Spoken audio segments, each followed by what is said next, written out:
All right. Apparently we had some technical difficulties, so hopefully we're back up and running here. Let's see. You're gonna check it. Oh, I'll check. I'll have Mike check out the stream and see if. I think it started on a new. Yeah. It starts on a new one. Yeah. Okay. Because I didn't notice. Is it a new link? Yeah. Why? Okay. Well, CJ had known because I sent it to our group chat. Well, they're gonna be wrong now. Yeah. What are you gonna do? I just like to do this in case people want to tune in. Difficulties. Technical difficulties, folks. I wrote technically difficulties. All right, whatever. I don't even know if this. I'm assuming I fixed the problem, but I don't. I'm not really sure. Oh, is the bitrate are we I don't know. Does it look any better? If it doesn't, then I don't know what the problem is. This is a different workflow. It's like still slightly under. It's supposed to be in 30 frames, right? 24. It's lower than 24. It's yeah. I mean, you get the audio, so. Yeah, I mean that's the main idea. Audio comes through. Yeah, I don't know what the. Watch it with your eyes closed. it'll look better. Yeah, there's nothing here that's has anything to do with that. So, yeah, what I'm getting from OBS is fine. So, I don't know. We'll just keep it running. See if YouTube gives me any more errors. Oh well. It says the stream is healthy, so at least that's good. I'm glad he's in good health. Yeah.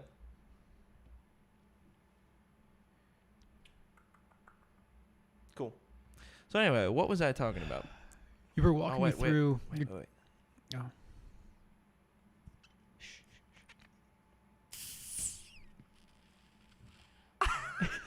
Our faces. Oh man, that was funny. Mm-hmm. Ow. Oh, I stabbed myself. You were telling me about the app and kind of like diving into it and what you can kind of do with it. I don't really want to go. Oh, see? What? We lost it again? Oh no. Oh, no, it says I put the bitrate too high. That's fine. That usually doesn't matter. This is the same bitrate I use for my. Oh, but I'm at 720. That's why it's yelling at me. But it should be fine. It's healthy. That's all that matters. So it says healthy. So it's a suggestion. Turn your bitrate down. Fuck you. But yeah, I don't want to. No, Josh, this isn't where you get the sandwich. That's the other channel. Josh, you will not beat me. You will not win. Josh, let me know how the stream looks for you. I'm on my laptop and OBS is acting differently than on my desktop, so I'd love to know how it looks to somebody else's. But thanks for tuning in. I was talking about this app, Josh, called Previs Pro, where you get to make your own storyboards and stuff, kind of like on a phone or on an iPad. And I don't want to go too much in detail to like what it actually does.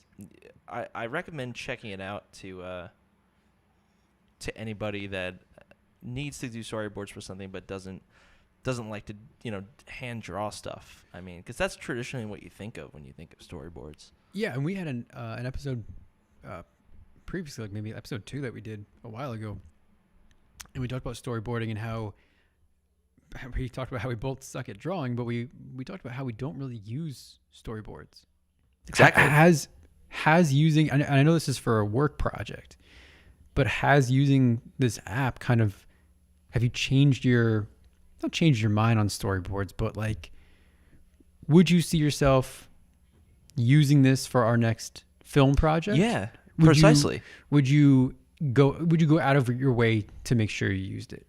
Do you feel like it's now part of your arsenal, part of your tool set, now, part of your go-to?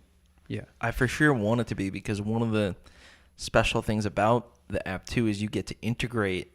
You can do two things. You can either take a picture of an actual location and turn that into an image plane that you can then pop in little characters around, so you can get an idea of your scene that way. Yeah, so or cool. You can use augmented reality to, while you're at the location, position characters in 3D space and use your camera as the camera and like walk around and see what shots work.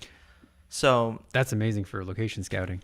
It's something that we always talk about how we can imagine the shots, and this kind of just puts that into a physical thing that you can then share with somebody and say, this is what I'm thinking. So I think it's going to be very useful in future projects.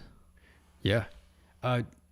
We got Ryan in the chat. Hey, Ryan, how's it going? Josh says, is your audio sync off? I think everything's a little off, Josh. I don't know. We're using all kinds of... I'm using 2 different capture cards. We're running like this whole process off my laptop, so...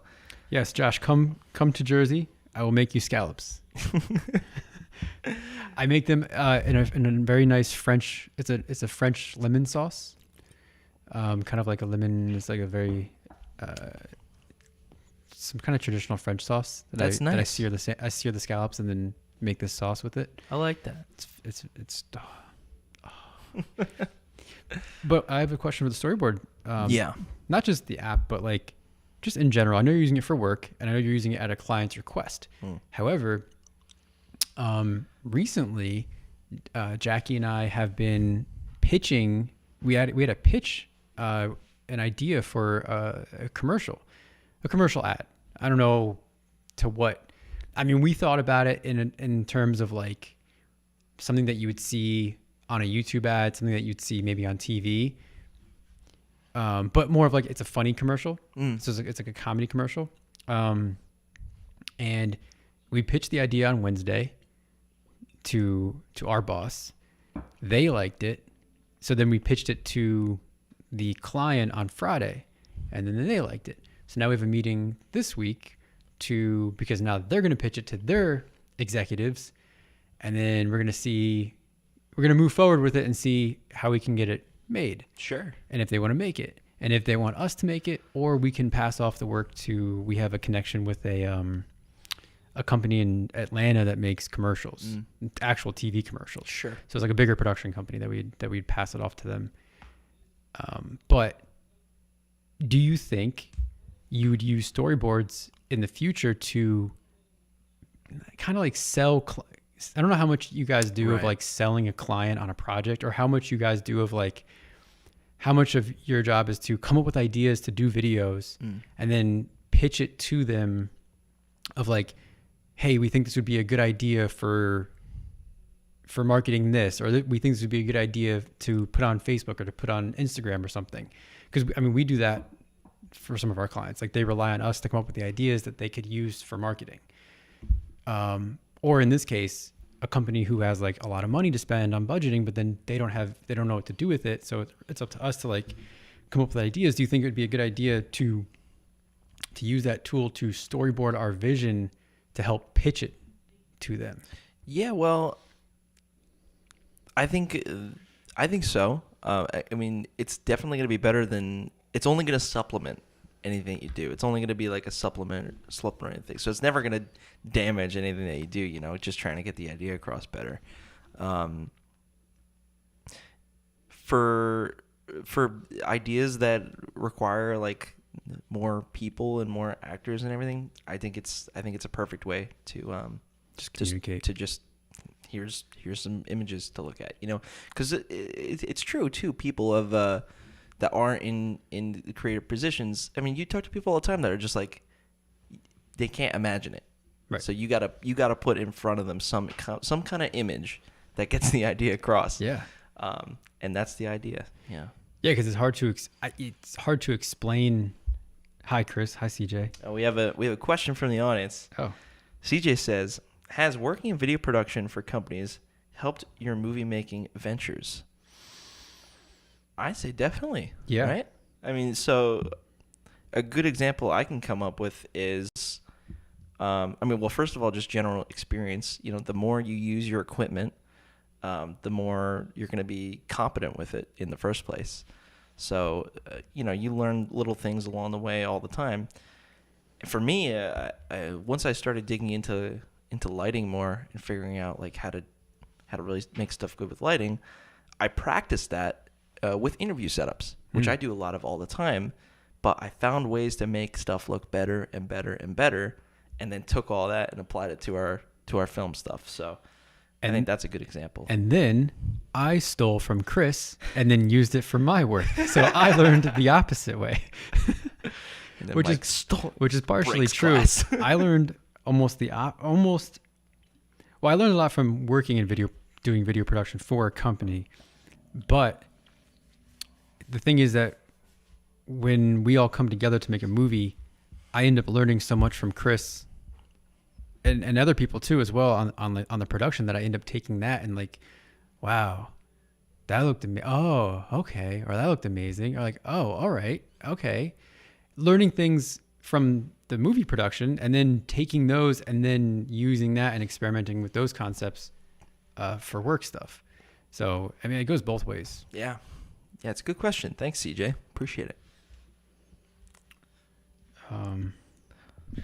But speaking of movie production stuff, we gotta get Until You Make It mugs.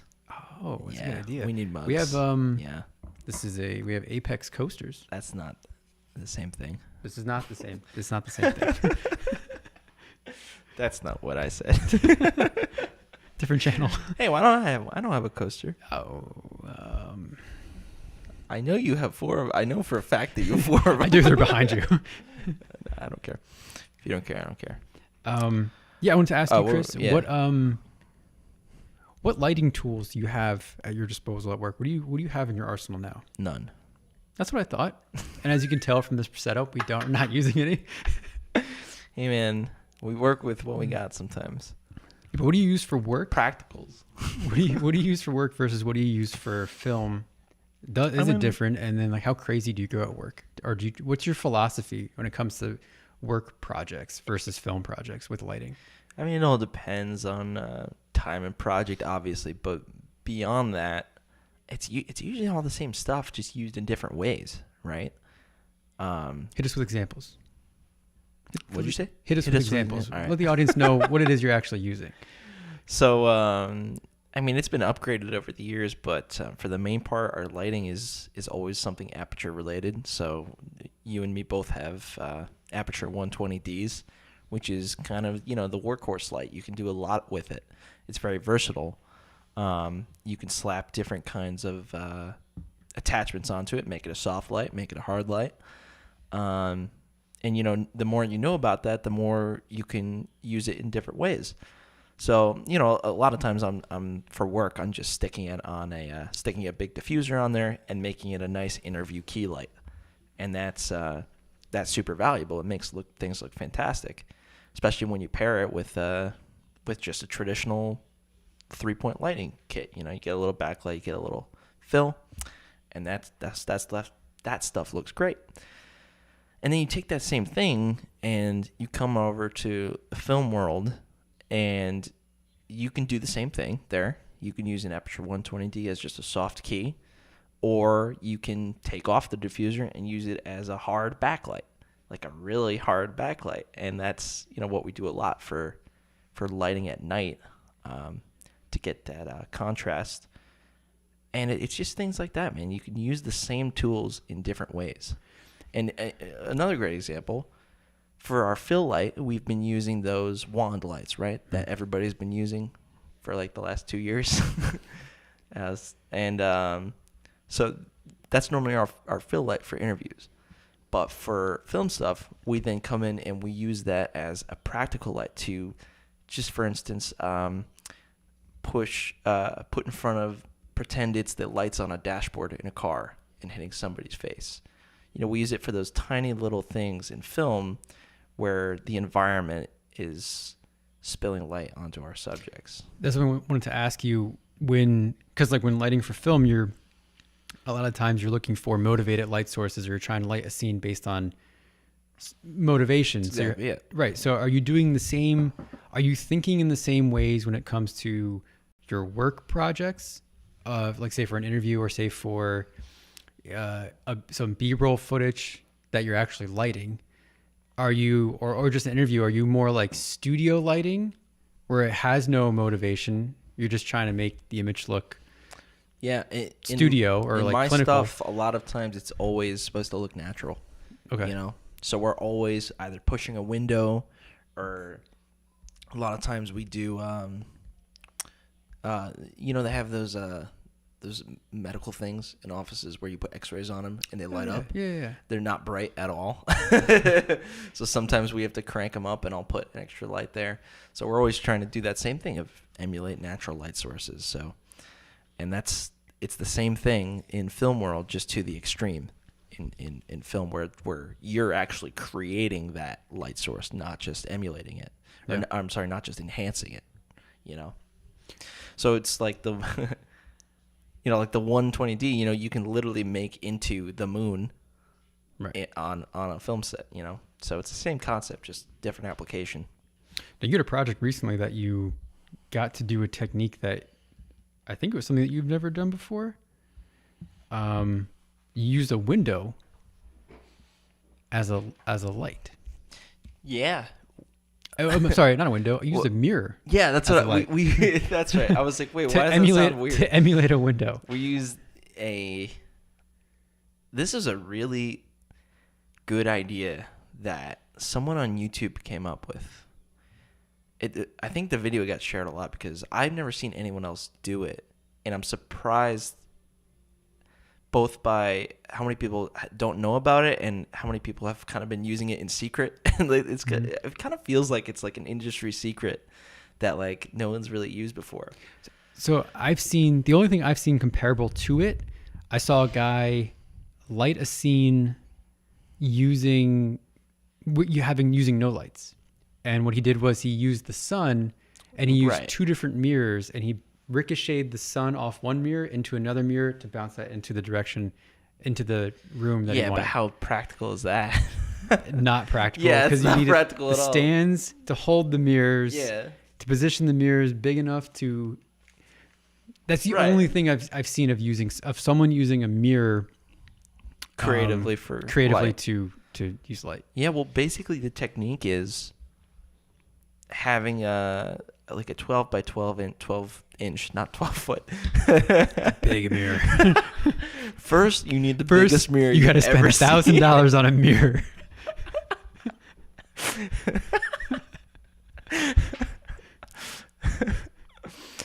Then, but Chris, I could just buy an aperture. No, it's not the same. It's not.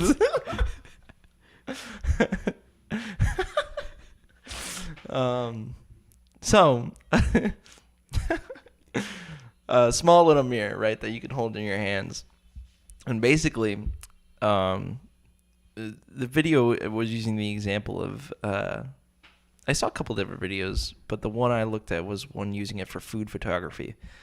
So they already had a key light on this food that was laid out on the table, nice hero shot, nice, I forget what, it was some dish, it looked beautiful. Scallops. Yeah, it's probably scallops. And they put a nice key light on it. It looked like nice soft light, right? And then what they did was they introduced another light that had a harder modifier on it. So it had kind of a Fresnel lens on it. Bounced that off of a 12-inch by 12-inch mirror, which reflected back onto the food at an angle in a square shape, because the mirror is a square. Then they gaff taped up the sides a little bit, made it into a rectangle. So now you have kind of a rectangle shaped light, but it's skewed, and you start to see that looks like a window. That looks like window light. And then they even put two smaller mirrors next to it. Now this is going above and beyond, but he put then like a 6 by 6 inch mirror and a 3 by 3 inch mirror in different spots, and bounce them either the same light or different lights at different angles, and it looked like little refractions. All of a sudden, it looked like just this gorgeous window spill light coming through. It looked so natural, You don't realize how many times you're looking at a window and it refracts off of different things and creates those weird little reflections. And it was like perfection in imperfection, that kind of idea of like, man, that looks just like it was shot next to a window, So he just used it to essentially just texture the shot? Exactly. Really? Yeah, because you didn't use it you didn't use it to like, oh, this takes the place of my backlight, or this takes the place of my... Yeah, what if you can kind of imagine when they had that base key light, which was giving everything just the base light, the light coming off the mirrors is more intense, and it's not even going onto the food, it's going onto the table. Yeah. And it's going around, it's staging. That's cool. You know? And and it just looked like a perfect stock photo. So we used that idea kind of similar for a project that we did where we needed to create, we needed to make it look like it was sunset, basically. And we needed long shadows on these, on some glassware that was on a table. So we said, hey, we'll try it. We bounced it off a 12 by 12 inch mirror at a low angle, so that it gave us long shadows. Looked like a freaking window. It's amazing. Yeah. We're like, wow, it's that easy. So, that's something that's, more specific to when you're working in a small environment. But you can get the same effect across with, a bigger. I don't even know if it was a bigger mirror, because he was using it in one case to make it look like there was a window behind somebody, and then you put gaff tape on it in stripes across it to make it look like blinds. Yeah. So you could do that too. So there's a lot of different ways you can use that. You could also, if you did that same exact technique and you had haze in the room, you would see those harsh lines. You'd see the rays. You create your own rays. That is funny. Yeah. Yeah. We should try that. That could be cool. Yeah. I've always wanted to do a shot with like where it looks like blinds, So maybe. Now, what was that project? Because you did, that was, Ryan was shooting stop motion. Yeah, that was in the city. Top down. Uh-huh. So how do you light, like she staged the environment, but it's all in a top down setting. Like the angle was always top down no matter what the environment was. So what did you go about how to light those scenes without having, not having there's no depth of field, essentially. For sure. It's just basically like a flat shot. Yeah, there's no depth of field. He was always at f4, f5, 6. Right. So what did you do? I mean, it probably depended on what the scene was supposed to be. But what were you able to do lighting it to make it interesting, or to make it look natural, or just make it look interesting? Well, that was one way to combat the shadows of things. Well, it's funny. Some of the best stuff that we got. So there was one.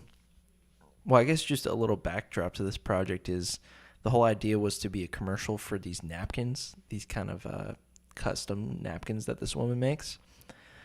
And there's a whole story to the whole thing that I don't quite understand, because Ryan didn't film it. I was just there to do the lighting. It's 30 pages. I've seen it. I didn't read it, but I've seen it. Oh no, I saw it too. I read it. I still don't understand. But yeah, that wasn't my job, so I didn't care. It was basically just to make the light look like different types of days out. So it was like make it look sunny. It was all outdoors. Make it look cloudy. A lot of the stuff was supposed to be outdoors. Yeah, meant to be outdoors. And they had kind of this. She really was like a stop motion artist come in and do the environments. These like little miniature environments. Yeah. There was one that was like a little forest. There was one that had like rocks by a riverbank, and we actually used water. So it was really cool. And I mean, a couple different lighting things that we had to do was, okay, how do you make something look like a sunny day? And it's like, well, what's the first thing you think of as a sunny day? What do you have to pay attention to? It's like the shadows. So it's all about how to modify the shadows to make it look like a certain type of day out. So a sunny day, essentially, you just strip off any diffusion, because you want those hard-hitting shadows. So that was literally just like a 120D without any diffusion overhead. And when you have that environment that's so small where the light's hitting everything evenly, you can't tell the difference. That was some of the best looking stuff, actually, just making it look like midday. Just have a nice high key without any diffusion. And it just looked great. But I mean, of course, it's part of that is we had like realistic looking grass. And it's just like... Did you also like side light things with wands? Did you do everything? Was everything overhead? Did you use the aperture as like a crane arm as the sun, and you just rotate it for like the time of day? Pretty much. Pretty much. And then when stuff needed a little more definition, I would give it a little kick. Okay. From some, and you can make that either so it's really noticeable. So if it's an interior, it could be reflecting off something. There could be a different light source, and that could be a good excuse to crank it up. Or if something just needs a little more definition, you could just put a little more fill in there. Really, that's what it is. Did Ryan shoot with the flash at all, or no? No, this was all constant, as natural lighting. as possible. Yeah. Yeah. That's so cool. yeah, it was a good little practice, you know. It's cool that you got to work with like an artist who builds miniature little sets, because you showed me a video recently about these guys who made. This is all you asking me things that I've discovered in like the last 2 months. There's 2 things that I have later. Well, I want to ask you about this because it is true. I was watching a behind the scenes of I think a World War I film. Was it a World War I or World War II film? No, it might have been World War II because they were Nazis. Yeah, because the whole thing was about. Did you wind up watching the film, by the way? It was really Not good. the film. I just watched the portion you told me to watch. Yeah. Well, anyway, it was a really good short film that was on. I think it was on Amuleto or something, one of those short film repository things. But anyway, I was just watching this behind the scenes because it was really engaging. They did a couple cool things, but my favorite thing they did was an exterior shot on a shoreline. So they were on a beach, but it was kind of like calm rocky waters on a beach in England. It was supposed to be, and they used miniatures to make it look like there was a downed World War II fighter jet in the water with a bunch of people standing around it, looking at the shoreline. And if you wouldn't have told me that shot was miniature, I wouldn't have known because it looked so good. So when they did the VFX swipe to like the miniature, I was like, holy crap, that looks really good. Like they did a great job. I mean, the compositing was good too, but they didn't change that much. They didn't add that much to. Yeah, they essentially used I forget what scale it was. It was like 1/32 scale or 1/40 something scale model that they painted to make look weathered, and they kind of tore apart parts of it to make like it was down. And they put it in a lake, shot the plate, and then roughly matched that angle in live production. It was probably the reverse, though. They probably did the live production and then matched the miniature because they knew they were going to do that. And comped it, and the thing looked great. And that got my wheels turning of like, we could do that with anything. Even the other stuff that was in that video about how they made the planes, like they had dogfighting scenes in the sky, like so they just the way they had them on sticks and just. Well, they made Star Wars. Pretty much. They essentially used the modern version or the modern way to. I mean, make Star Wars. It took an older technique, and yeah, exactly that. Used modern equipment. Right. It's just basically what Star Wars did, except shot on digital instead of film. So you didn't have to overlay the matte. You didn't have to matte out the ship on the background. Took the hard part out. They took things that ILM created entire new technologies for. Yeah. Is now just done so simply. But that I ended up finding, I mean, because it got me thinking too about like how can we incorporate that into some of our Star Wars projects? How can we incorporate that into just literally anything else? The Star Wars related, I found Hasbro coming out with these these replica models that aren't even out yet. They're coming out like at the end of this month. They're available for pre-order. They're like really highly detailed models. I think they're pretty big. Yeah. Rubs my hands together. I mean, it'd be so cool to make a like Star Wars fan film project with using a technique that Star Wars itself used. Yeah. I mean, and it's interesting too in the film. We got another comment here. This person says, "Hi, Chris. Who's that, Matt?" It's because of Matt. Oh, that's his last name. I never knew. Charneski. Yeah, I was like, which man is that? We're actually fourth cousins. Why would you say hi to me and not? Yeah, what the heck? You just hi to me first instead of you. Thanks, bud. Well, we're technically not that closely related. Oh, really? Yeah, we found. I always knew. I mean, we've always kind of known that, but my mom told me recently that we're actually fourth cousins. Wow. Yeah. That's a lot of numbers. Yeah. It's pretty far. I know. It's pretty far removed. Yeah. So that's probably why he didn't Is say. he even really? Yeah. I guess not. Mike can actually. Not after this. I can, Matt. We can finally. Oh, good for you guys. We were, 30 years in the making. Amazing. So what are you waiting for? He says. The right time. The right time. Yeah. What were we talking about? Miniature models. Miniature models. I forgot what I was saying. Something about miniatures. Oh, well, I was talking about the way they so in the actual movie, they didn't even show the crashing of the plane in the ocean, because I think that obviously is harder to do. I wonder how that would look trying to throw a miniature model in a lake and then slow it down like to that slow most like 1/9 the speed or something. It probably wouldn't look great, but so the way they did it in the movie was they did a really cool shot where it was kind of on like a cliff face, and the plane was diving in the ocean, and then it just goes below the cliff face, so you don't see it crash. Don't see it happens. And I was like, oh, but it looked good, But after seeing the VTS, I was like, yeah, you couldn't figure out how to do it. You couldn't figure out how to do it. But they gave it weight because there was a character reacting to it, and he thought it was a little boy that thought it was like gonna hit him, so and then it went. Okay, so the emotion was yeah, there. yeah, they did a great job of finding a way around that. But in my head, I'm like, yeah. But then the miniature shot of it still in the water is just, I'd love to try and replicate that with something. Well, I see. That's interesting because you notice stuff like that.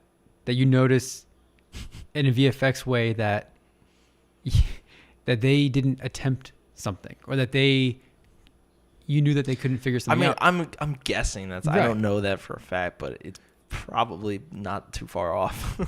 I do the same thing if I watch recently after the Super Bowl, there was a show that came on after it premiered. It was the Equalizer with Queen Latifah. My aunt watches that show. She watches that show now? Yeah. As if she like likes it? Yeah.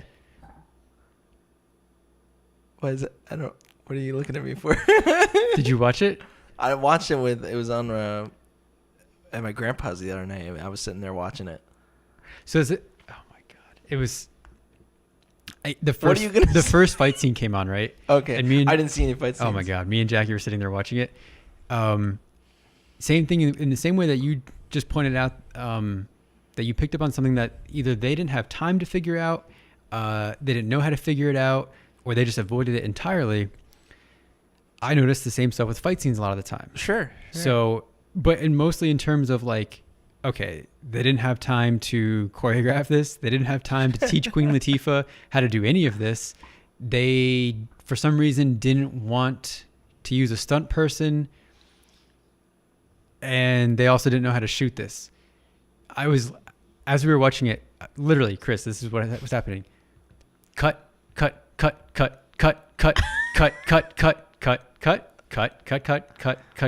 my god. That was the whole sequence. It was gun, hand, foot, face, guy, fall down. It's like Queen Latifah, guy, hand, shot, boom, boom, Queen Latifah. I would rather have you do that for me than watch that action scene, because that is way more entertaining. It was so bad. It was so bad on many different levels of not only. What would Jackie Chan say, man?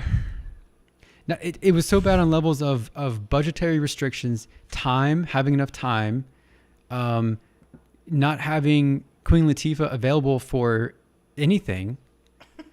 And I follow the guys. I follow the people. I would I'm pretty confident in saying that I would know if they got her to train.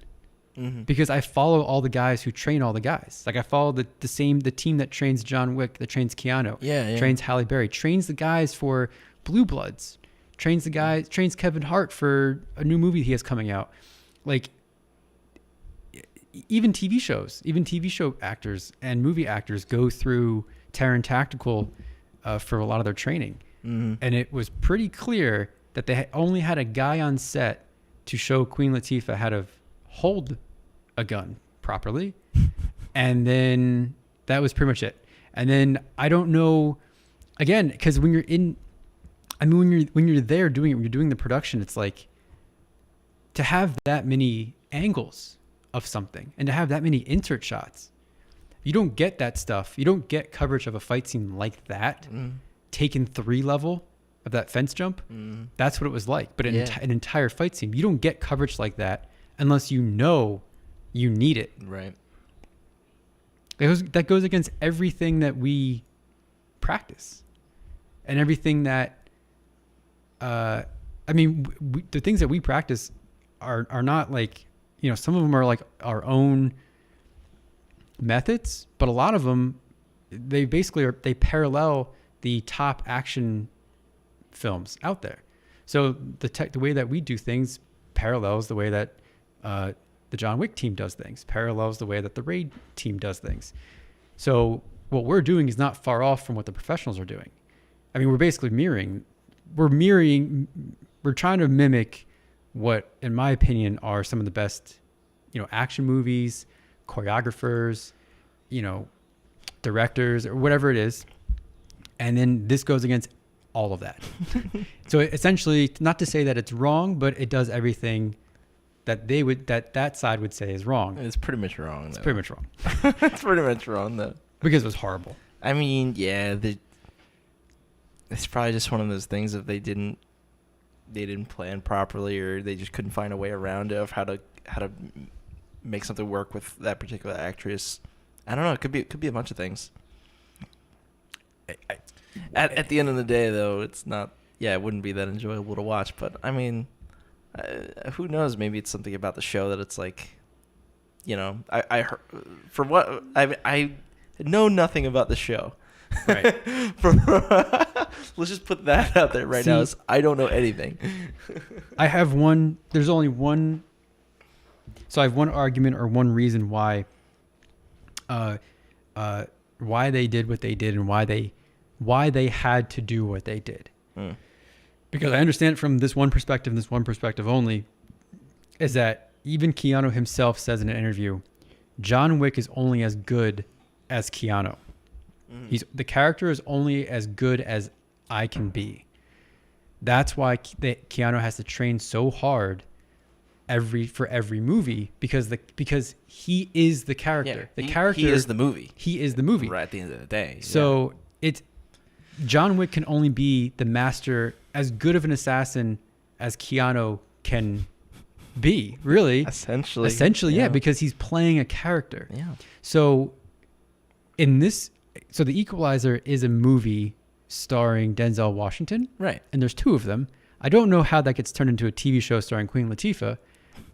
I don't know. I have no idea. Money. That's really all it is. But and laziness to not have an original movie or original show starring Queen Latifah. You can't just have an original role for a person. You have to like rip off a movie that has a name so that, because you're afraid that no one's gonna watch it.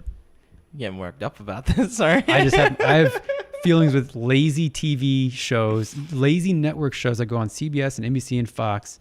They did it with Lethal Weapon. How long did that last? 1 fucking season? Yeah. Are you kidding me? How do you turn Lethal Weapon, a 4 movie like super trilogy like that everyone loves, with characters that everyone loves and knows, and you recast it?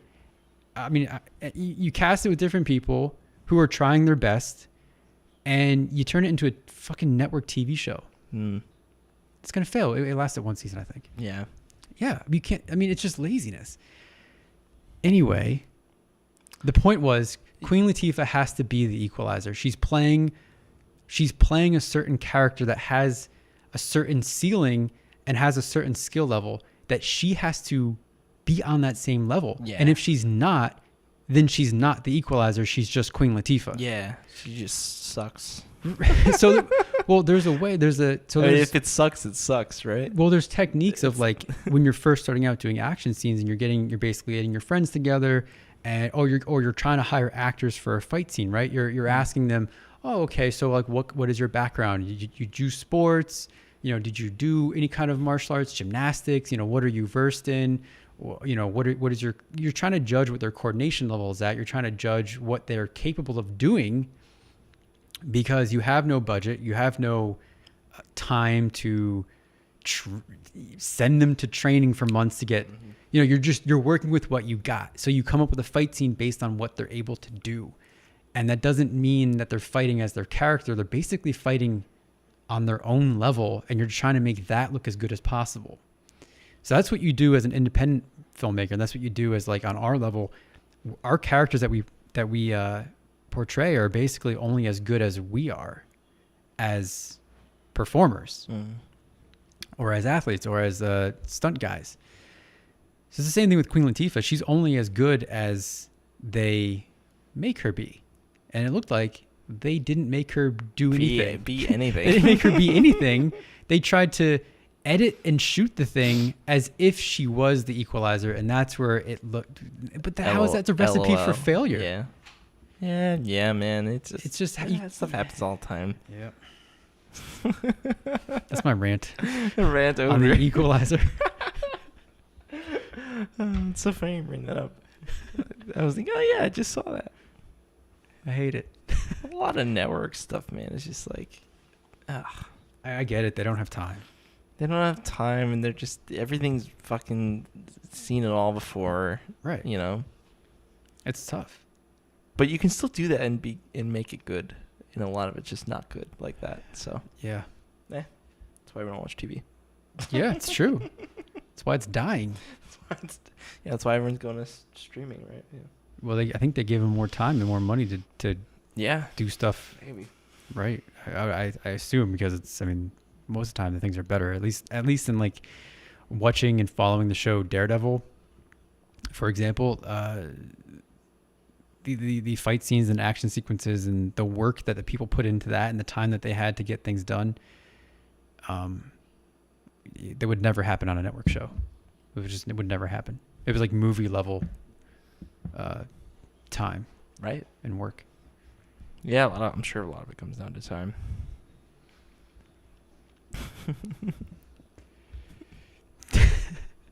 That was funny.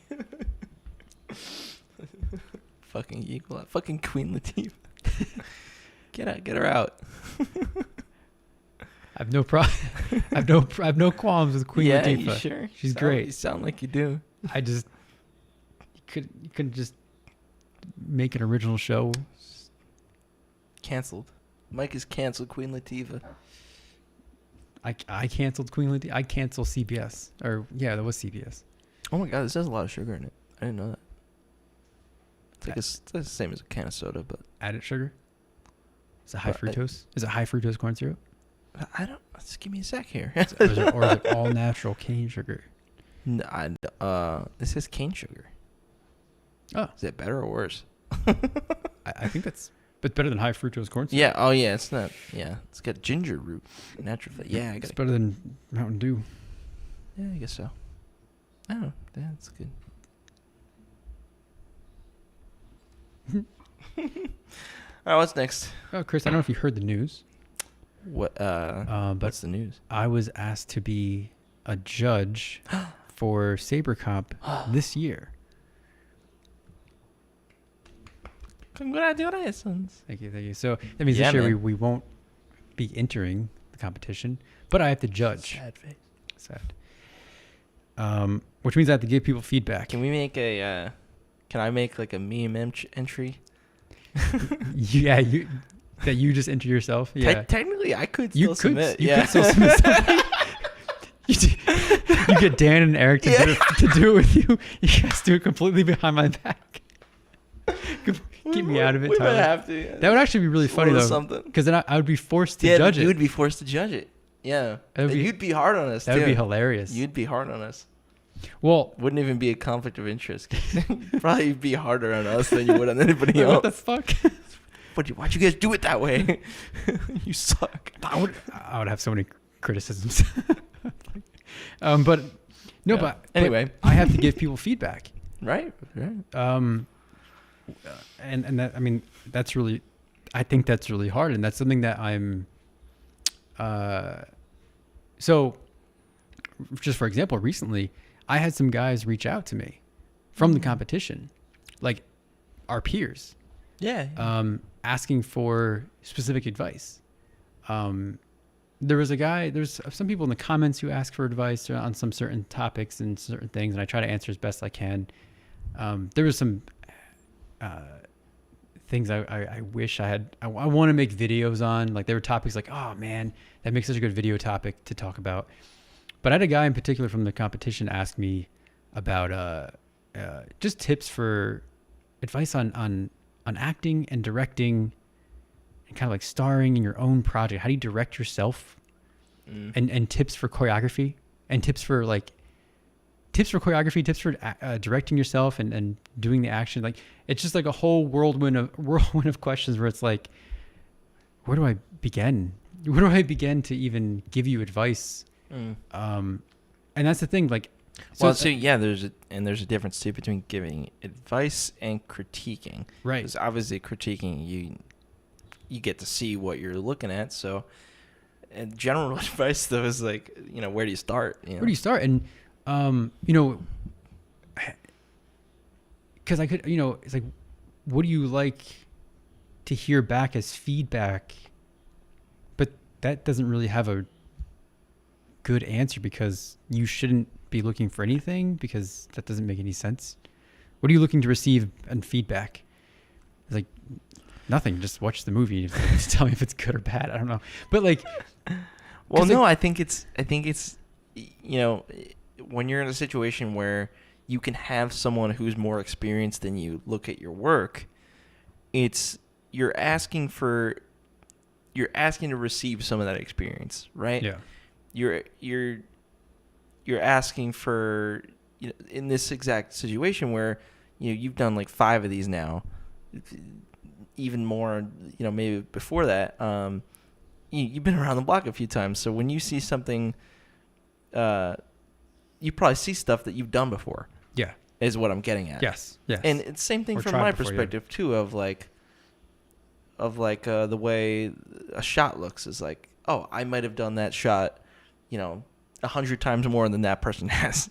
And so that's where the valuable parts, I guess, come in, is little just kernels of knowledge that you can give that are specific to those things. I guess what I'm saying is like maybe general advice just isn't not what they're looking for, Right. It's the specific stuff that's going to matter. So, I mean, in this particular case, I asked the guy, or actually I didn't even ask him. I looked him up. I looked back to see what entry was his. I watched it to its entirety just to get an understanding of like, where he's coming from in his questions. Like, so where is he coming from? Where is he at, on like the spectrum of like either experience, skill level, on so many different things. Just where is he coming from? I just want to see examples of his work just to get a better understanding of, what he's asking, what he's looking for. And just to understand what he's doing and what he wants to do better in, or even in areas where, because it's like, yeah, you can answer the questions, but then you can, how far do you go with criticizing or critiquing, or just in general, just saying, well, this is how I do it. So I'm not saying what you're doing is wrong. I'm just saying, well, I normally do it this way, or like, this is how, I don't know if this is right, but this is what I do. And then just letting you think about that. Yeah, that's, you know what I mean? Like, or saying like, no, you shouldn't do it that way. That's wrong. You know what I mean? Like, You shouldn't say that. Well, yeah, I think anything you say you present as a suggestion, unless it's actually wrong. But in this case, with the creative stuff, that probably wouldn't. So there's just always maybe better ways to do things. That's all. I did an exercise where I went back and watched all of the entries from last year and tried taking notes. Tried taking notes Good on idea. like things that I'm seeing, like not common mistakes, but common areas that of things that I learned over the years that they could be implementing or that they could be doing better. But they're all things that I personally learned of, like, for example, action overlap, just overlapping action. I mean, that's essential. It sounds essential. I mean, it is essential, but it sounds simple. I'm sorry. It sounds essential, but really you don't need it at all. It is essential. And shit, I'm about to learn something. It's essential. And it's not that it's overlooked. It's something that is not as simple as it seems, and it doesn't come to mind when you're in the middle of doing the thing. Sure. It's not something that you can envision, but it goes back to shooting for the edit. And then when you're shooting for the edit, you have to have action overlap. Because it's what keeps the scene, it's what keeps the shots moving, it's what keeps the action moving, it's what keeps the movie having an energy to it. And as soon as you have one edit that doesn't have action overlap, it immediately falls flat and loses its energy.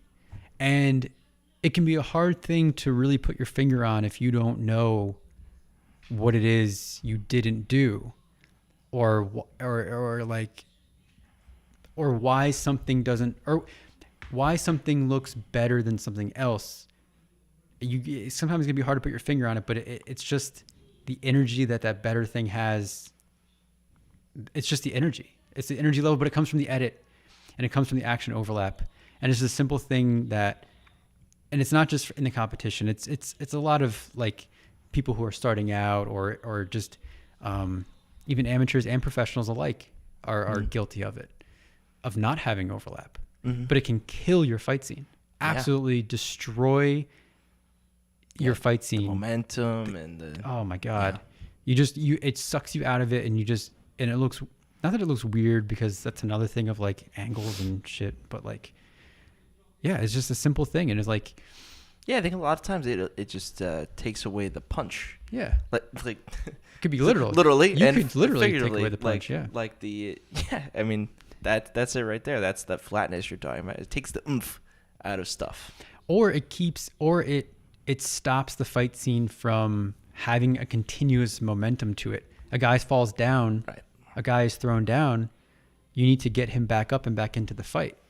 If you don't overlap the action in a way where he can smoothly fall down and get back up, or keep this thing going, you just created a flat, like almost having, you just created a dead space in your fight scene. Yeah, that's a good way to put it. Where it's really hard to recover from that, in terms of like the audience's retention or the audience's like feeling of the action that's happening. It immediately like just kills it. Yeah. So as you're saying this, I'm kind of thinking about, what are going to be good things to talk about when you're actually in a judging situation. How do you think you're going to approach critiquing from an actual choreography stance? Because that's more editing. So, you're obviously more versed in that than I am. I'm thinking about like, how do you watch for that? And what do you say about that kind of stuff? So for me, I don't care what you do choreography wise. There are some levels of like, this is more creative than this. You could argue, you can get into that. Sure. Like criticism of like, oh, they're being really creative and you're seeing things that you've never seen done before, or they're doing things in interesting ways.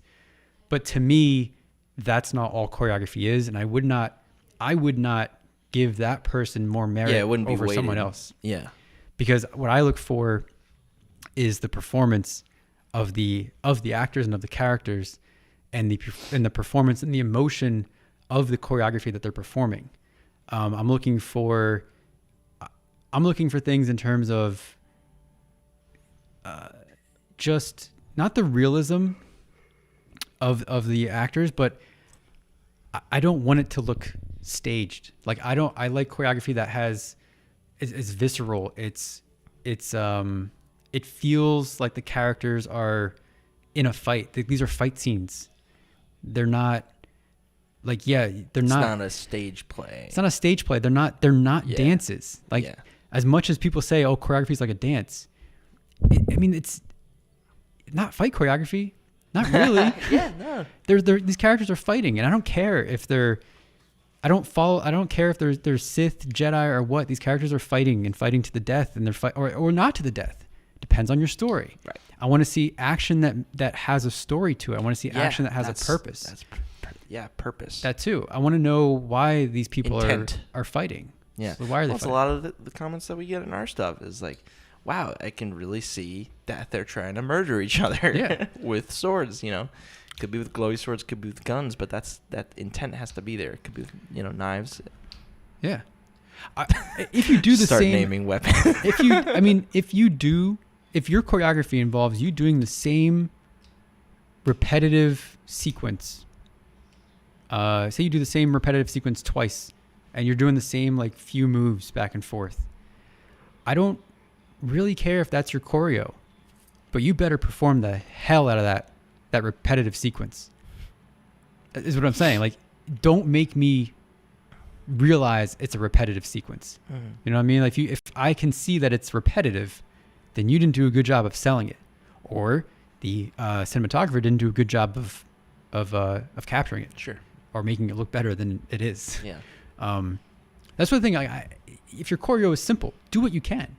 Do what you're capable of doing. You don't need to be overly creative and reinvent the lightsaber duel. Mm. You don't need to do that. What you need to do is perform the best lightsaber fight that you're capable of doing and film it the best way that you think it can be filmed, or the best way it captures the emotion or captures the story of the fight you're trying to, of the story of the action that you're trying to tell. Why are these characters fighting? Who are these characters? What are they fighting for? Your angles, your actions should all just be motivated by those things. It all goes together. I mean, pretty much what you said. Yeah, it all goes together. I mean, I like to look at the whole package, and I mean, I guess when it comes down to like, well, how do you pick your winner? Gosh, out of the top three, which one's the best? A lot of criteria, man. I mean, at the end of the day, for at least this competition, it's usually by rubric of like, right? Isn't it just like the combination of the best things, or is it strictly choreography? No, it's not. So for this competition specifically is there's a rubric for what gets you to win each category, but overall it's a different selection overall. There's an overall selection category. So that's just all opinion. It's all opinion. So it's just whatever one you think. It actually has nothing. So I mean, I think for me personally, I would more so lean towards the ones that I would choose for each or vote for in each specific category. That my winner would probably be in there. Whoever did all of the categories best, or who appeared in the best in my list of like who had the best cinematography, who had the best choreo, which I think performance and choreo are together. Best editing, best visual. I don't really care about visual effects or production design, but as I go down. Oh, sorry, tapping. Stop hitting the tape. Best. Yeah, I know it's a separate opinion category. Sure. Yeah, and no, there's been times in the competition where like there'll be entries that appear in the best overall category that didn't win anything or weren't in the top 3 for some of the categories. And to me personally, that doesn't make any sense.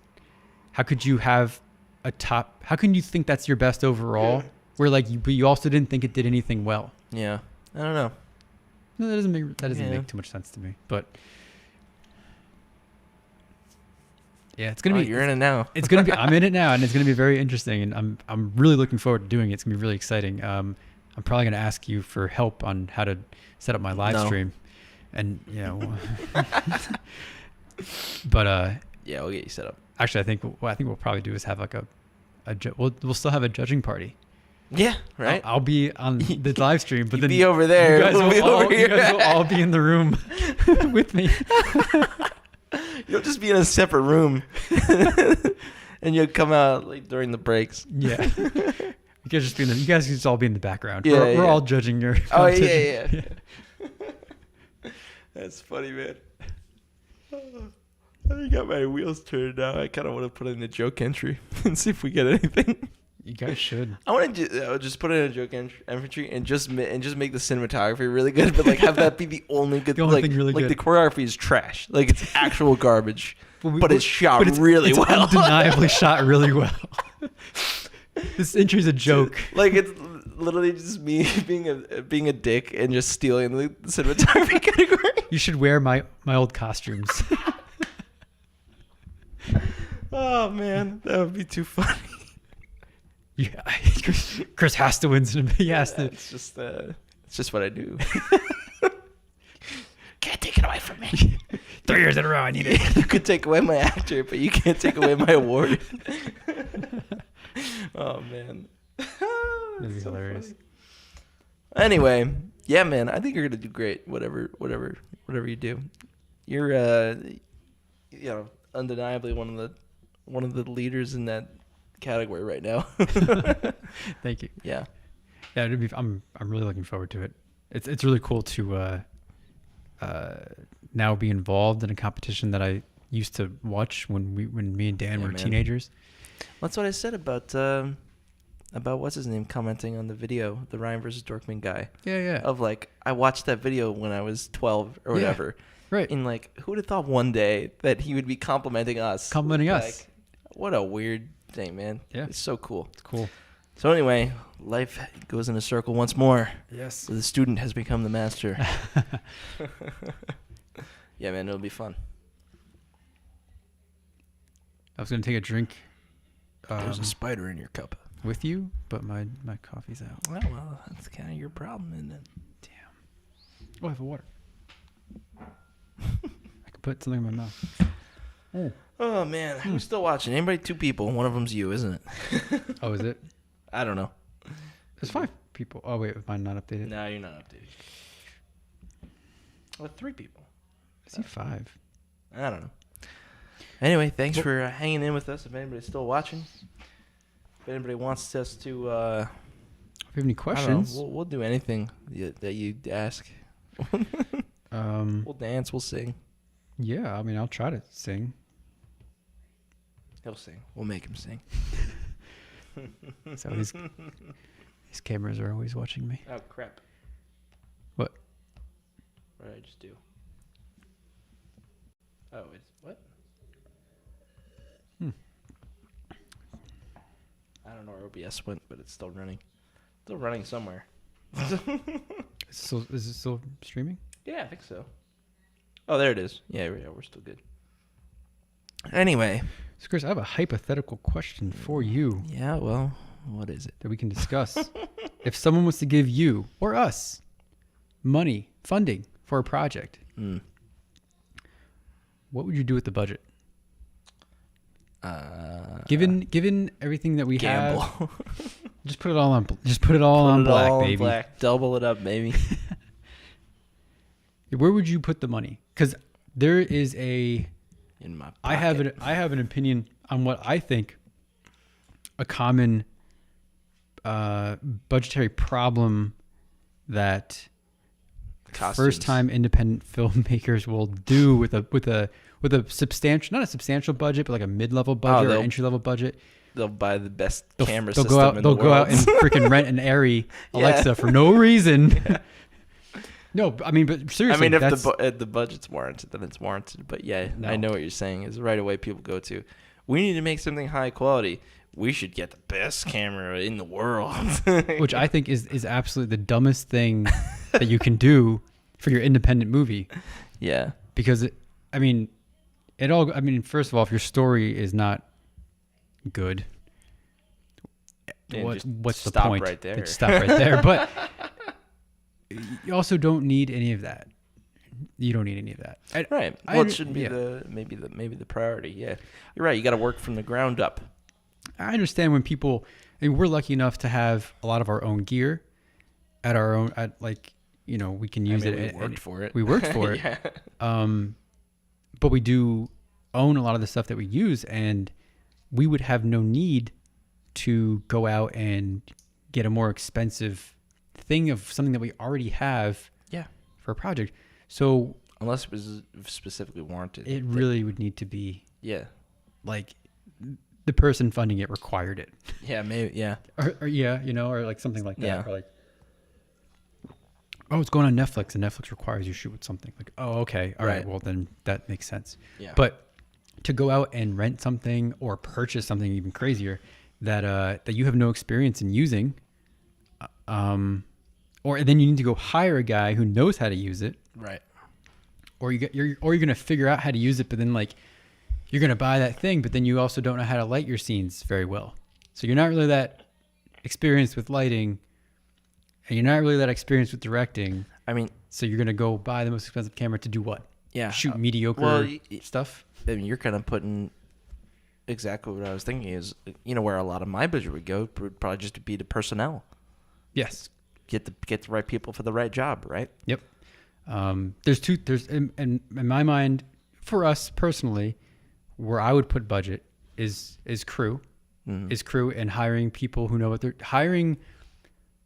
More people who know what they're doing, and people who we've never, like positions and expert in areas of expertise that we've never had the opportunity to work with before. Sure. Like improving, hiring a guy that for you to like be hire a camera operator, for example. Maybe you just want to be the DP. Super valuable. You know what I mean? Like, or hiring a gaffer or a first AC or someone just in some area position, or hire other guys on set, production designers, just whatever it is to help improve the quality and just kind of like really bolster our numbers and kind of like juice up areas that either we are lacking in or areas that we think we can improve upon, or just general like this would improve this, or and then VFX budget. That's the rest of the money would costumes and props too, but that's just given.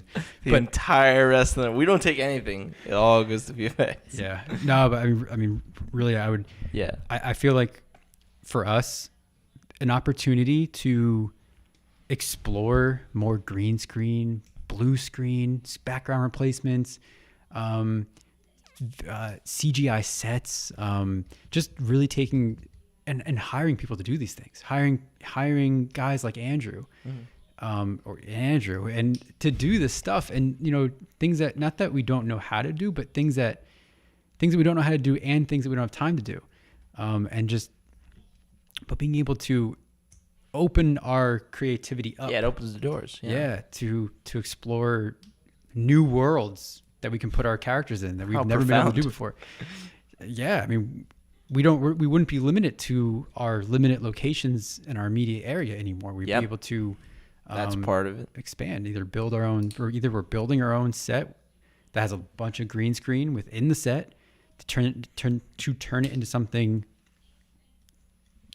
totally different, or completely outdoor virtual sets. Yeah, I don't know. That's and crew and stuff. That's what I would do. It's stuff to think about. Yeah, that's where my head goes immediately.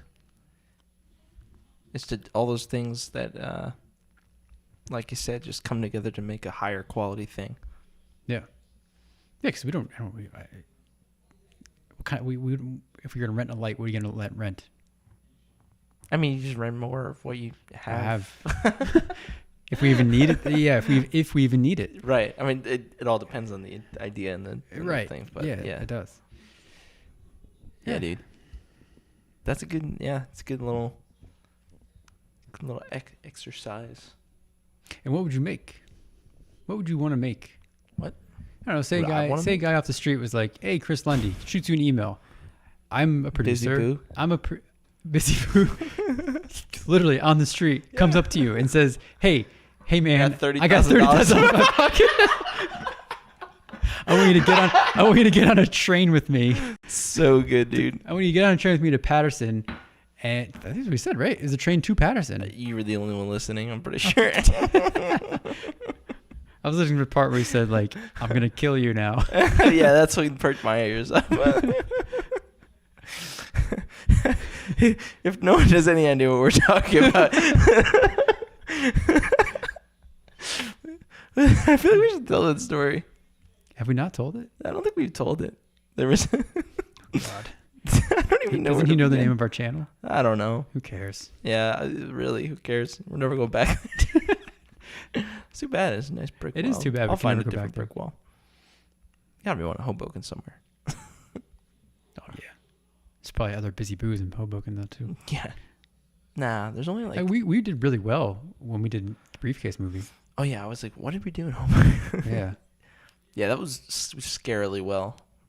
Everything else was horrible. Incredibly smooth. And the one thing, the simplest of things that we tried to do in the alleyway wasn't even like... It was just an interview. Yeah. We wouldn't even try to just an interview. Do anything crazy. I don't know. I don't feel like telling the story. We'll tell it on a different show. Well, Chris, I have a fun question game. Oh, question. Well, I don't know if it's going to be fun. Okay. It could not be. Okay. What would you name your boat if you had one? Why? Why? Yeah. That's it. That's it. Okay. I don't know. Probably. I didn't say. I said I don't know if it's gonna be fun. Oh, okay. There's no guarantees that you will get any enjoyment out of this. No guarantee. It's just a question. Bodie McBoatface. Oh, the SS Bodie McBoatface. Yeah. What's the closest thing to real magic to you? That's it was Mo. A dog. Chris is amazed by dogs. You said that and a weird sound started happening. The closest thing to real magic, I don't know, probably like for me it's movies. I was gonna say probably a really good movie. Yeah. Oh, we're so similar. It's stupid. Who's the messiest person that you know? Messiest person that I know. I don't want to offend anyone.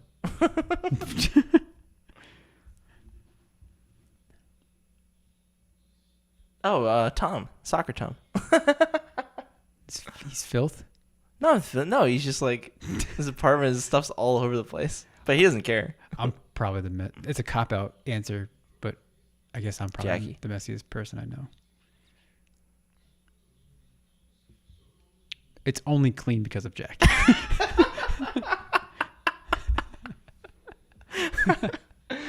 I was like, looks pretty spotless in here. Yeah, it does. No thanks. I haven't seen your room though. Oh, it's clean now that she's been home. I see why you keep her around. What's the most useless talent that you have? Oh, useless talent. I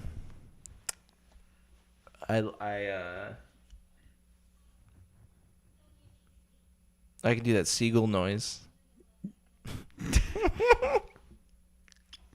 Please demonstrate. It's not coming out very good right now. Not really that useless. Really. Give me one example where that would be. Makes Jackie laugh. It does. It entertains her. Does the ladies like it for some reason? The ladies love it. Yeah. I don't know why. Probably my most useless talent is a talent that I didn't think would be useless. It's probably my... so that's sad then. It's sad. It's probably my ability, my probably my talents, my football talents or my athletic talents, football talents. Oh. Are probably they end up turning out to be useless. At one point I thought they would be useful, and they were useful in my life, but now they're useless. Depressing. The depressing truth. Next question. I didn't say it was gonna be fun. I don't know. I didn't. So that's sad. No guarantee. That makes me sad. What would be on the gag reel of your life? I know the answer to this question. For you. Oh, what, the camera? It's like, what the fuck? How could you possibly know like an intimate detail about You were me? 4. I remember it like it was yesterday. I'm trying to think what else would be there. I've definitely fucked up something else. All right, well, what about you for that question? On the gag reel. Oh God. I don't know if I've done like. I'm thinking in terms of like bloopers. I don't know if that's like wrong. That's where I keep. No, I'm that's trying. okay. I'm trying to think of a blooper or like an outtake moment of my life that would. I almost had. I do remember in I think it was 6th grade. Oh God. For whatever reason, I'm blanking on what the question was by the math. It was a math question, and it was by my math teacher. And she asked something about a formula. Asked the question. Mm-hmm. And I'm blanking on what the question was, which I guess is important to the story. However, the relatable moment is that I know my answer was going to be the word on the word on the street was my answer. The word on the street. And I don't. This is a math question.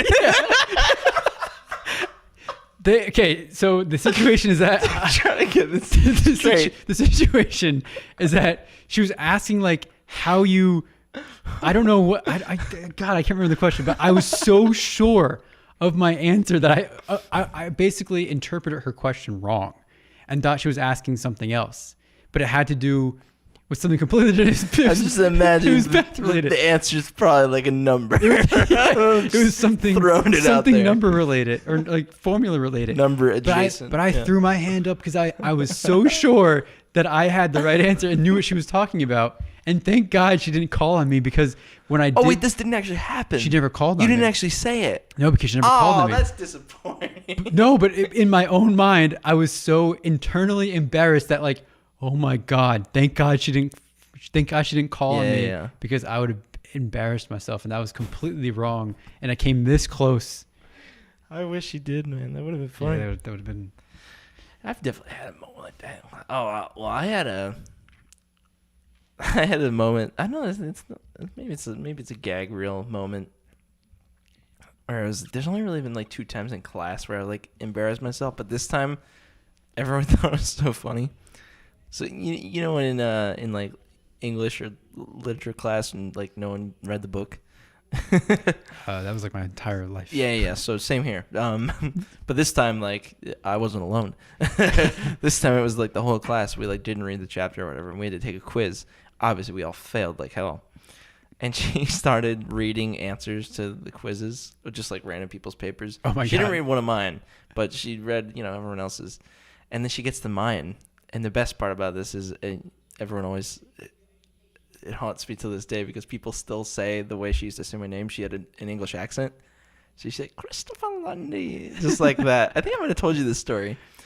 But anyway, she gets to mine. She doesn't read one of my answers, but she comes to me and holds my quiz out to me. She goes, Christopher, what is this? What is this? And like she's like, trying to tell me it's like garbage or whatever. And I look in the answer and she go, that's a quiz. Oh. And everybody in the class erupts laughing. I mean, I just... What did you say? I answered. You answered. Thankfully, nothing bad came of that, and it was more hysterical than it was. But she was really mad at me. Pretty sure she hated me. You answered about as well as you did on the quiz. So that's a good one. Well, what's a body part that you wouldn't mind losing? Like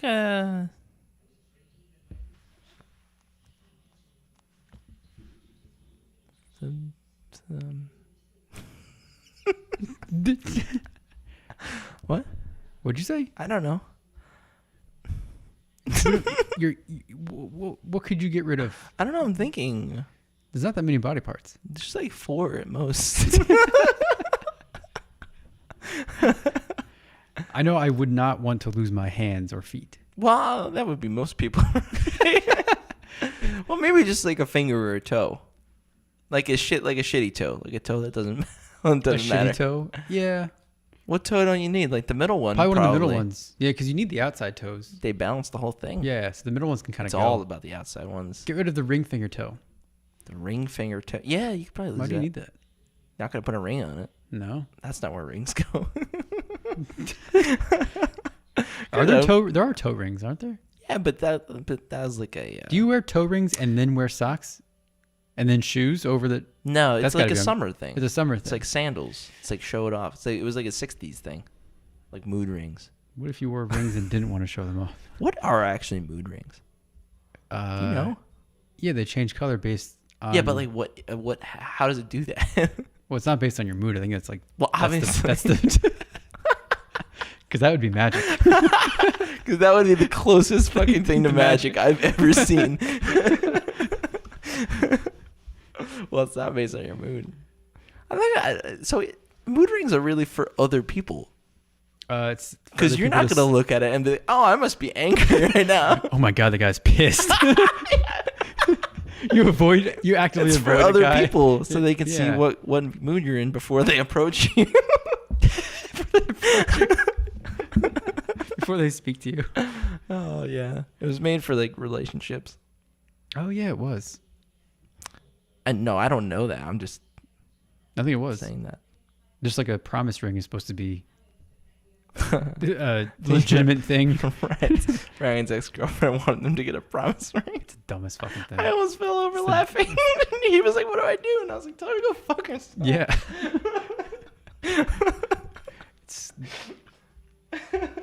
I've never bought a promise ring for somebody. It's the dumbest thing. Hey, I want to look up the history of mood rings. Oh, it was the 70s. Right, because they were groovy.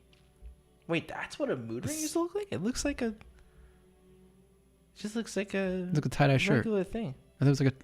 No, this is different than the one... You know, the ones in the 90s were just like a band that just had the... Yeah, it was a band that like changed color based on like temperature. Look at this one. It's like a solid full color. Stone. Oh, because that color would represent a certain mood. Every color. Wait, are you saying that the original mood rings didn't actually change color? I don't think so. I think the masterminds behind this were 2 New Yorkers named Joshua Reynolds and Maris Ambitz. They devised the ring as a measure to gauge individuals' emotions to help them meditate and control their anxiety. Wow. I'm trying to figure out if the original mood rings didn't actually change color.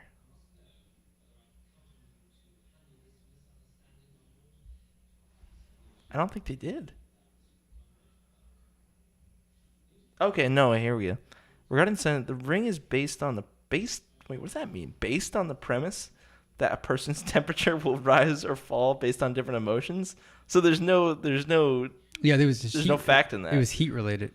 Yeah, like if you hold your hand on it, made it hot, it would like change color. Right, that's what I remember. Yeah. Okay, so maybe I don't care. I lost interest in this.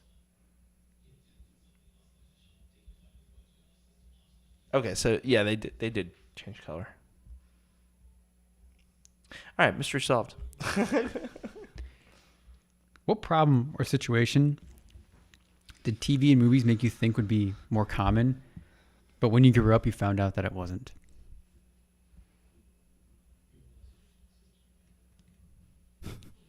I think there's an obvious one. TV and movies. Which is quicksand. Which is the John Mulaney joke. Yeah. About quicksand being way less of a problem than he thought it was going to be. That's pretty funny. Yeah. But I think TV and movies give you, I think it's learning or the anxiety of knowing which wire to cut. never occurred in my life thus far. I've never been in a situation where I needed to deal with the stress and anxiety of having to do I cut the blue or the red wire? But probably just like in general, how exciting life would be.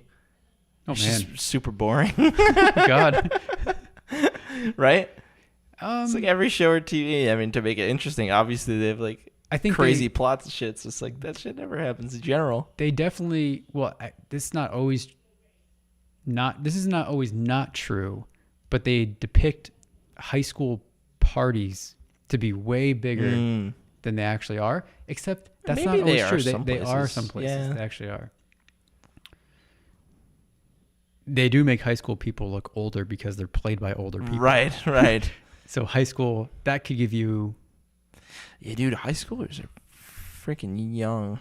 Yeah. Like, weirdly young. Like, and then because you don't think of yourself as that young when you have your memories. Right. But then you're like, oh my God, they're all so short. And you when you see high school so kids tiny. now, you're like... like children. You're like, huh.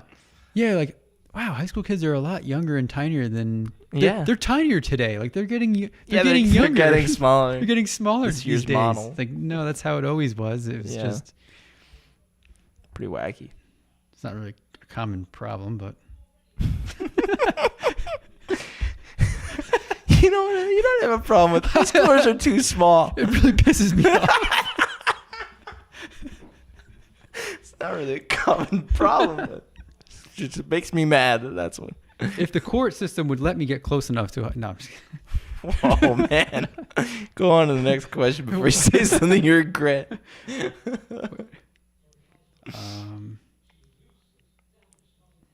Those are weird. Why are these getting so long? Give me like the most complicated one. If you could know the absolute and total truth to one question, what question would you ask? Who am I asking this to?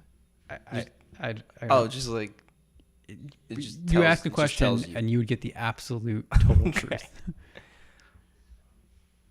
The absolute total truth. Who framed Roger Rabbit? Right? That's what I'm trying to go for. Just like, what's something? The meaning of life. That's stupid. We already know that. It's nothing. We already yeah. No, they did this bit in South Park. Where one of them got to ask one question that they could know the answer to anything. Do you remember what he asked? Yeah, because the whole show was about how I think it was like Cartman thought guys got periods too. Oh yeah, yeah, and then everybody in the car was just like, "What the fuck? Why would you ask that?" I don't know. Seriously, what one question? I'm trying to think of like some kind of like either unsolved mystery that I was always curious about. Yeah, maybe it's like, is there other life in the universe? Intelligent life. That's a good one. Or you could say where too. Let's see. I would say the absolute truth. Is Bigfoot real? No, I think a ghost. Is it a ghost? I'd rather want. I would want to know. Oh, that's a good one about ghosts. Yeah, and spirits. Like, but I would want to go. I like it. Even more specific. The idea of that, it's just like, no, and then it just flies away. There's some very specific, either things I watched on TV or on YouTube of like, like ghost hunter stuff. Yeah, I would want to know like. One of those instances that like really made me believe in ghosts, was that actually a ghost? Like that's what I would know. Was that really someone's voice saying, "Help me"? Did that happen to you? No, not to me, but like in the TV show that I watched. Like, I want to talk was about that this. real? Was that real? Did someone really say that? Was that edited in? Are they fucking with us? All you have to do is ask the generic question, then you pretty much get the answer. I suppose. It would make my hair stand up though if it was more specific. Do you believe in ghosts? I do. Yeah, I think so. That's cool. I don't know if it's that's cool. If just because it's fun, if it's fun to, it or is like, fun. Kind of brings up a whole bunch of other questions though. It does. I like to think that they are real in some way. Okay. I don't know, and Right. like all of the You don't know if all the gobbledygook around it is true. all the ghostly Yeah. acquisitions or like evidence Apparitions and shit is real, but like maybe. I don't know. That'd be like a fucking But it kind of still a whole nother show on this. I don't know. That's weird. Do you believe Because this? well no. Because for me, if the answer is yes, then you're giving some amount of credence to the idea of heaven of afterlife, something along those lines. right? You know, I mean, yeah, I mean, I think that's where I got caught up. You know, and that's where I'm like, right, because it would be unfair. It would be, or maybe not. I don't know. Do animals have? That's where I was going. Ghosts? Yeah. Are there animal ghosts? Wait, I love that. Do animals have ghosts? Because, like, they would. The answer would kind of have to be yes. If you're saying ghosts are logically real, I know we don't know a lot about this shit yet. Obviously, there's like a lot that's not discovered. There's also you could argue that animals don't have they're just not a spirit, or cool they don't enough. have they don't have a spirit, or they don't have a consciousness, or they don't have like an inner. It's just putting humans on a pedestal. This is really. like a Joe Rogan show topic, right? Yeah, but really, I think humans put themselves on pedestals. Yeah, I mean that's We kind think- of that's kind of nature too. We you think know? that we're superior. We think we're the best. We think we're the best. We're the best. So, yeah, we give justice to and meaning to our own death. But like, what about animals? Like, wouldn't that be? They also have ghosts, and it'd be like fucking ghost deer. Shouldn't there be ghost deer running around everywhere? Well, that's what I'm saying, man. But What about the ghost? they don't have a spirit, though. But like, what? Someone could argue that they don't have a spirit. All right, go to the next question.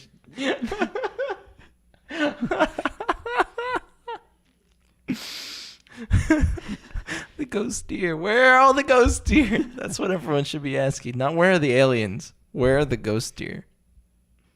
Show me the ghost Show me deer. the ghost deer. And then I will believe. If you were given a 1 minute ad slot during the Super Bowl, Oh my God. what would you fill it That's with? a lot of time. Damn, that's so much time. What would you, Chris If you were Lundy, like put? gifted, Yes. you had to put no money up front. No money up front. I mean, you gotta use that time to advertise something. You gotta use it to your financial advantage, as selfish as that sounds. Mm-hmm. What would you do? I'd make it. Would you change the world, annoy a lot of people, inspire them, Probably just use it selfishly somehow. use it for your own diabolical plans? Yeah. What about you?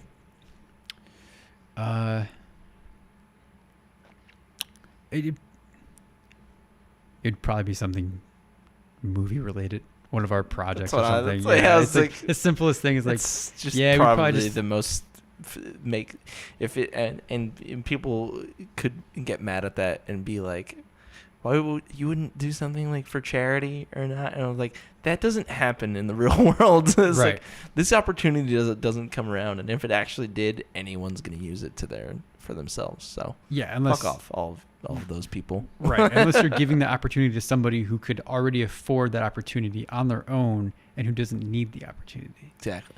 But that's like literally was like 400 people,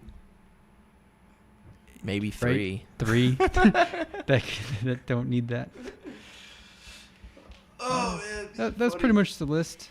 what is this? Where did this list come from? I skipped over a lot of them because I didn't. The list of intrigue is what I'm going to call that segment. Conversation. These were conversation starters. They were good conversation starters. Wow, there's a lot of list of questions games. It's good stuff. 21 questions. Yeah, I like questions. Yeah, I like questions. We should play like a not charades. Kind of like one of those charades games. Or I guess, the game like they played. Oh yeah, Heads Up. Heads Up. Yeah. Like they played in Inglourious Bastards. And I'll say, Vida Setia Nazi balls. Cool. I love that movie. Do you see any good movies recently? I haven't watched anything in so long. I gotta watch something. Jackie watched Knives Out last night. She hadn't seen it before that? She had not seen it. I haven't seen it. Did she say anything? Wait, you haven't seen it? No. You didn't watch it with her? I wish she wasn't here. Fuck, I wasn't can't there. talk to you. You need to watch it, dude. You can talk to her, but she can't talk to me. Jackie, get in here. She can't hear me. Jack. Oh, she might be sleeping. It is like 12 o'clock. Yeah, whatever. Yeah, you got it, because there's that one thing in it that you have to see. We might watch it tomorrow. All right, good. I feel like we did watch a movie. Are we God. Oh no, we watched a Netflix. Well, it's not a Netflix series. It's on Netflix. I'm pretty sure it's not an original Netflix thing. It's called The Sinner. The Sinner. The Sinner. With the guy from Independence Day who played the president. I don't know his name as an actor. But the guy who the guy who gave the speech. Yep. That guy. He's the main character. He's like a detective who likes to get really close to the prosecuted, and like he's a really, really good detective, but he likes to kind of get into their world, and he likes to relate. He's like some obsession with like wanting to relate to the prosecuted, which is like, it could be the murderer, okay, or like suspected murderer, or like person who's in a cult or something, and he'll just kind of dive deep into their world, but on a dangerous level. Interesting. Like, so many twists and turns at like what he ends up discovering, and at the root of it, he ends up finding the truth, because I guess he believes that, the justice system will take everything at like surface level, like a little boy killing his parents, poisoning both of his parents, and admitting to it and confessing to it. That's cool. Turns out they're not actually his parents.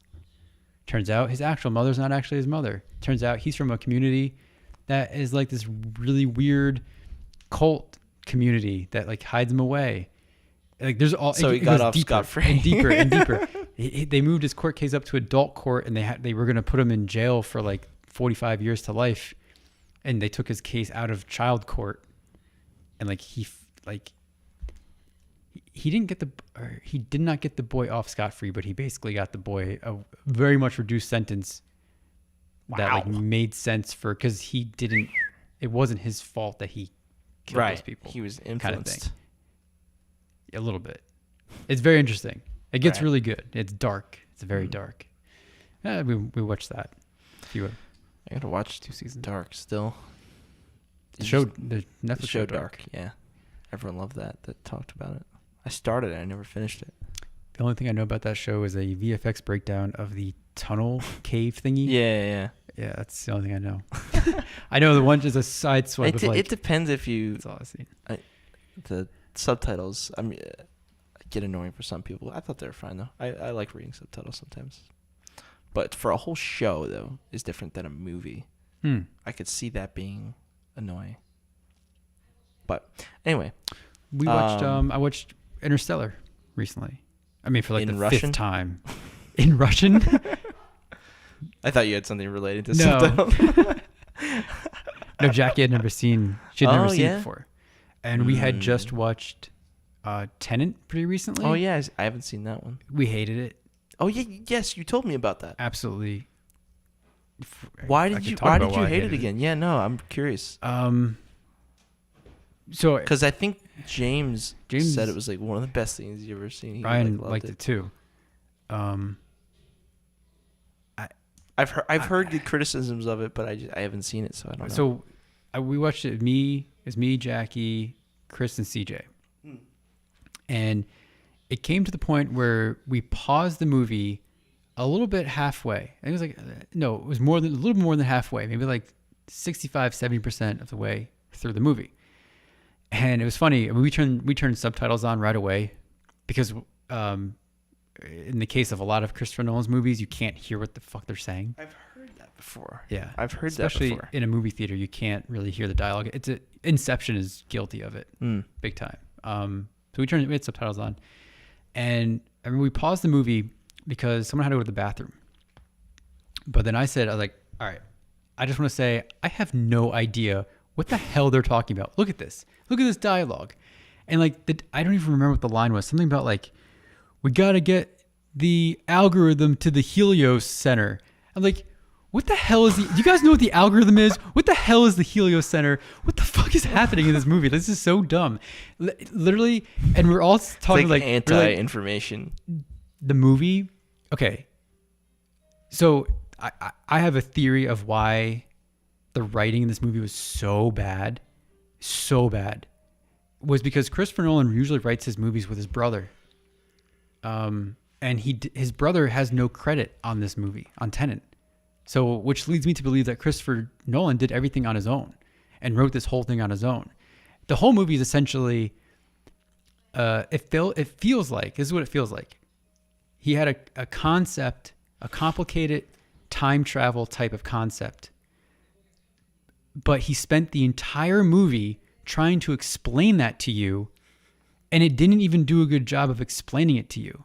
And it didn't even conclude, and it concludes over, you're still kind of like, how does it work? Like, you still don't know totally how it works, but he spent the entire movie trying to explain to you how it works. That's the movie. That's literally the movie. Everything that was great about Interstellar, everything that was good and great about Inception, even The Prestige, even Batman, all of the concepts of having a protagonist and a character that like you care about or has some kind of emotional connection or some kind of relationship. Nothing. There's nothing. There's nothing. You care about nothing. You don't know who the character is. They literally call him the protagonist. He's the protagonist of the movie, but they call him they literally say the words, they call him the protagonist. What? It's the most bizarre thing. It's supposed to be like this like espionage style movie. It's the most generic, tropey thing ever. It's like the most generic, oh, they're trying to start World War III. The world's ending. Dude, literally the last fight scene, they're fighting a big army. We're all going, who the hell are they fighting? Who's this army? What are they shooting at? And you don't even know what they're shooting at. It's like there's buildings blowing up. What the fuck is happening? There was never another army. Dude, this movie is ridiculously dumb. I gotta watch it. And like, there's some neat set pieces of like interesting action and some like backwards in time fighting, which I know they actually choreographed some reverse time fighting, which is really cool. A lot of it's not played backwards. They actually performed it backwards, which was really interesting for some of the fight scenes. And some of the ideas of like the time travel stuff is like, it's like, while complex, has like a neat concept to it. Except the movie's only about that. That's it. There's no story to the characters. There's no character development or arc because the entire movie is characters talking at each other, and explaining what's happening, and explaining what's going to happen, and explaining what is currently happening. So it's very just like cold, cut and dry information. Yes, and that's literally every dialogue scene. I kid you not. It got to the point where we were halfway through and we're like, we can't take this anymore. They are just literally, it's all exposition, and it's all them just explaining things to each other. Right. And it got to the point where like, this can't be serious. This is the entire movie. It was so bad. Weird. So bad, dude. It was. I gotta watch it and weigh in. Yeah, I definitely. Have to. Yeah. There was nothing about that movie that was amazing. Nothing. You heard it here first, folks. Nothing. It was so bad. Oh man. And that led to us to. I was like, Jackie, you got to see Interstellar because it is actually amazing, and it is really, really good, and it's probably one of his best movies. It's not the best movie that he's made, in my opinion, because it has everything. It has everything. And it does everything so well. It has the cool concept of time, of space and like the black hole and like it's not really time travel. It's like that what happens when you go into a black hole and having the future meet with the past and all that stuff. Those concepts are there, right? But it's about the dad and his daughter. It's about a dad trying to come home to his daughter. That's like the whole movie. Yeah. Yeah. That's the heart of the movie. That's my problem with Tenet. It has zero heart. And that's not an exaggeration. There's no heart. The protagonist, there's just nothing. This character who's called the protagonist, who literally has no name, has no emotional relationship to anything or anyone. And it obviously it was intentionally. It feels like they're not human, I guess. He was intentionally written that way. Like, that's clear. Like, it was written that way on purpose. Sure. And I'm not really sure why, because as like the audience, as the viewer, there's without that, yeah, like you said, they're just robotic. They're not anchor on to anything. Yeah. So like, why would I care what happens to them? Right. How does that fuel the story? It doesn't make me care. It makes me care way less about the story and the characters. And it makes the entire movie just about this concept and has nothing to do. The story, to me, it weakens the story. That's with anything. With a fight scene, with dialogue scenes, dramatic scenes, horror movie scenes. It's because there's some kind of emotional relationship that character has with another character that makes you, either you can relate to that, you care about that, you don't want them to die in the fight scene because then their daughter or mother is gonna, or whatever the situation is. There's always there's some kind of emotion that fuels it or that drives their decision making. This movie has none of that. It's like, what? It's what is this? Yeah. And he just shoots these movies in IMAX with giant ass IMAX cameras. Yeah. Like, for what? It's just the spectacle of it. Like, yeah. I don't know, man. I don't know. It just fell so flat for me. Oh my god, yeah. And for all of us, it wasn't just me. Like, right. We were all talking about it and discussing it. Like, we couldn't believe it. How just, yeah. Yeah. Huh. Well, I don't know. I would love to hear what James and Ryan. Sure. I would love to hear what they liked about it. Yeah. Because I don't really know. I don't really know. I have to go back and hear both sides. I'll go watch it. I'll see for myself. Yeah, see for yourself. But yeah, man, that's good. Well, I think we talked our heads off. That was a good little segment.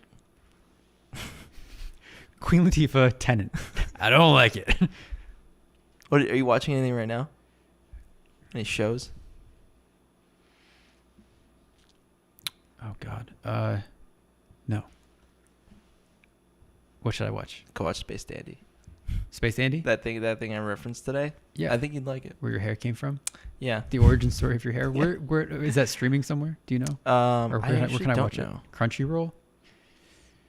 It's a good question. It might be on there. I have all of them on Google Drive. If you just want to give them that way. I give them all to James. James loved it. If that's any indication. And then James. So this is actually the same.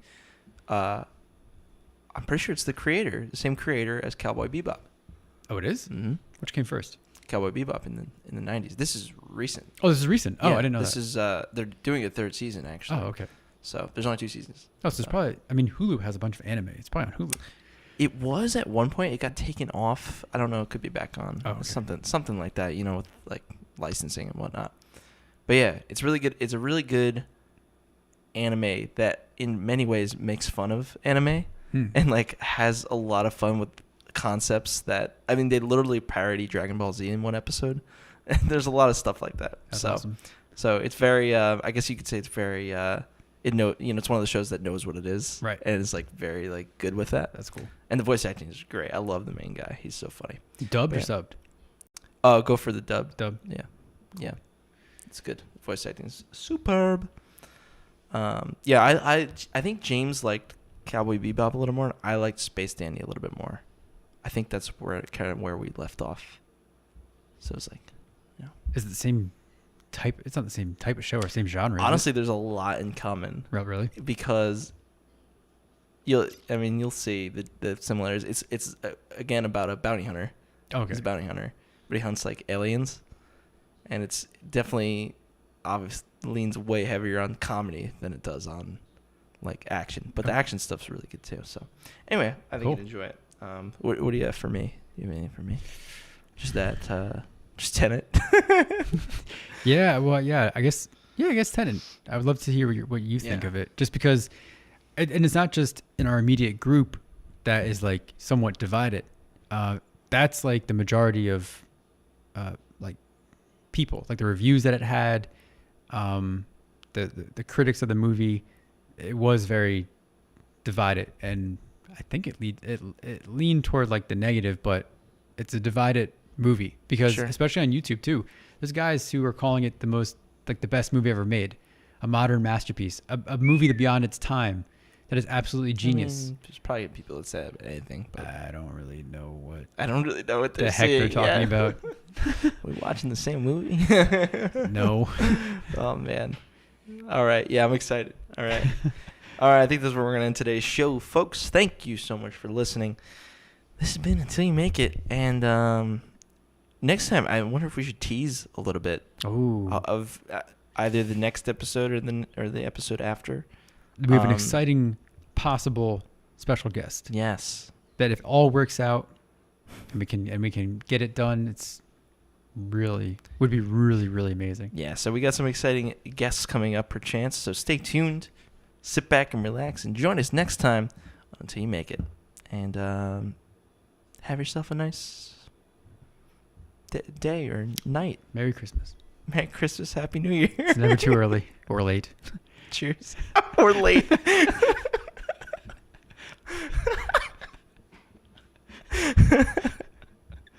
Nice. Right in the middle. In the middle? Is it in the middle? Let me check. Check the camera. All right. Right. Back. This way. Wait. No. Your way. Wait. No, my arm's gone. It's close enough.